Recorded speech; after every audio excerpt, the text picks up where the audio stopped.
Hi guys ৰাতিপুৱা শুই উঠি এটা দৃশ্য দেখা পালোঁ আৰু জীৱনত ফাৰ্ষ্ট টাইম সেনেকুৱা দৃশ্য মই ফাৰ্ষ্ট দেখা পাইছোঁ। তাৰপিছত আমাৰ ওচৰৰ মানুহখিনি আহিলে, ওচৰৰ মানুহখিনি আহি কেনে ক'লে এনেকুৱা ঘটনা যদি যাৰ ঘৰতে হয় তাহাঁতৰ বোলে মংগল হয় বোলে। ব'লক তেনেহ'লে ভিডিঅ'টো চাই লওক।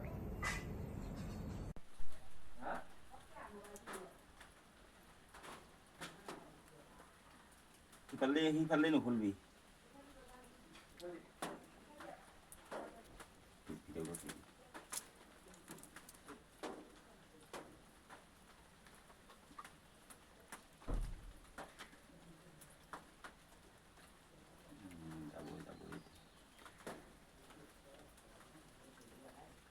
এই গেল দুটা